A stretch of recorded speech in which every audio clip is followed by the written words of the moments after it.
Hello, my wonderful students, and welcome back. I'm so happy you're here to revise this chapter with me.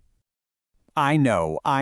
The board exams are just around the corner, and this whole income and employment chapter can feel a little tricky. But please, don't you worry one bit. We are going to master this together, and I promise, by the end of this, you'll feel super confident. Let's do this.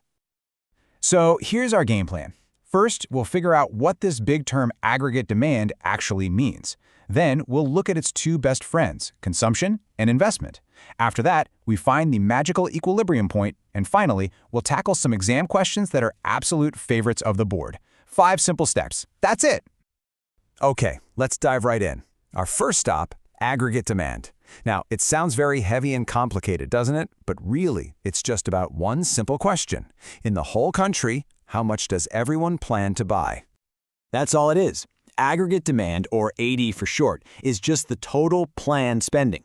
And for us, this spending comes from 2 main places. C, for consumption, that's what you and I and all households spend, and I, for investment, that's what companies spend. So AD simply equals C plus I. Easy peasy.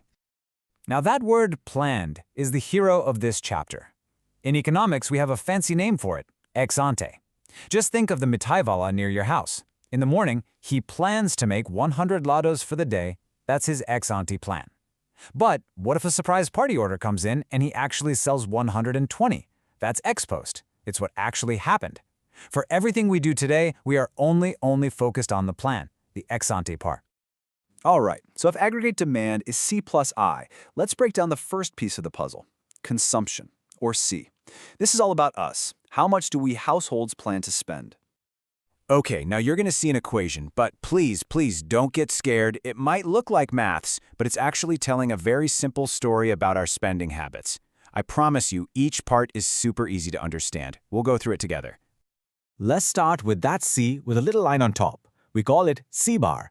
This is autonomous consumption. Just imagine for a second, you get 0 pocket money this month. Nothing. But you still need to buy a pen for school, or you're just so hungry you have to buy a samosa from the canteen, maybe by borrowing from a friend. That basic minimum spending that happens even when your income is 0, that's our C bar. Next up is that small c. This has a fancy name, Marginal Propensity to Consume, or MPC for short.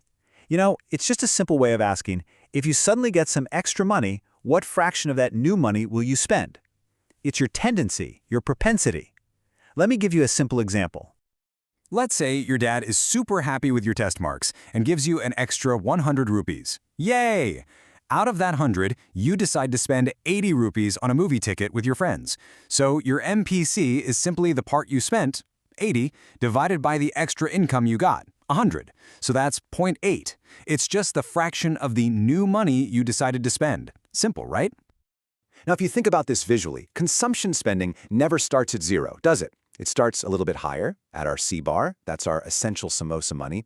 And from there, as our income gets bigger, our spending also goes up. It's a simple, upward sloping relationship. More income means more consumption. Fantastic. You've totally mastered C, the first piece. Now, let's get to the second and final piece of our aggregate demand puzzle, investment, or I. Now, when we say investment in this chapter, we are not talking about what you see on Instagram Reels, buying stocks and all that. No. Here, investment means the spending that firms do on big productive things, like buying new machines for a factory or building a whole new office. And to keep things nice and simple for our understanding, we are going to make one big assumption. We'll just assume that firms decide to invest a fixed amount of money, and this amount doesn't change even if the country's income goes up or down. We call this autonomous investment, and we show it with an I bar. So what does that look like? Well, it's the simplest idea ever. It's just a flat, constant amount. It doesn't matter if the national income is low or high, the planned investment just stays the same. It's independent, it's autonomous. All right, children, we've got our C, we've got our I. Now for the most exciting part. We are going to put these two together to find the economy's sweet spot, its equilibrium point. This is the climax of the chapter. So how do we find our total aggregate demand? It's beautifully simple.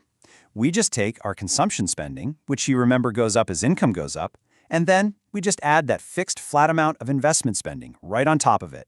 And that new, higher level of spending, that's it. That is our aggregate demand. Now, demand is only one side of the story. It has to meet supply, right?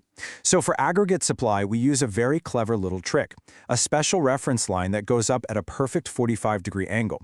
This magical line simply shows us all the points where the total output produced is exactly equal to the total income earned. It's our what we produce equals what we earn line. So, where is the equilibrium? It's right where these two things meet. It is that one perfect point where what everyone in the country plans to spend is exactly equal to what all the firms plan to produce. The economy is in perfect balance. Demand equals supply. Okay, the whole theory's done. You've all understood it perfectly. I'm so proud of you. Now, for the part that's going to get you those marks. It's time for a board exam question alert. Ready?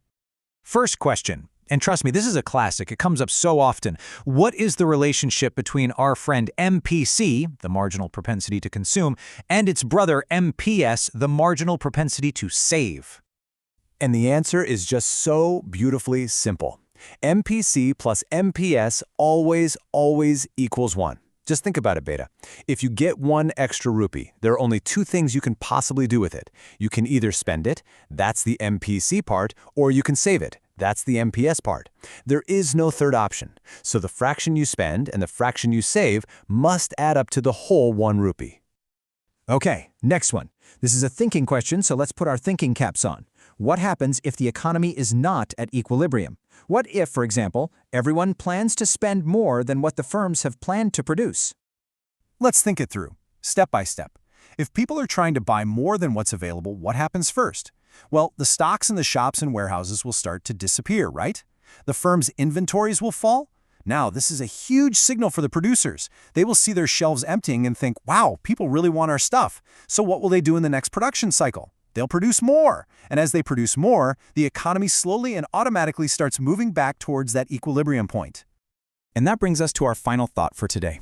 At its heart, this chapter gives us a very powerful idea. If people plan to spend more, firms will produce more, and the country's income will rise. So my question to you is this.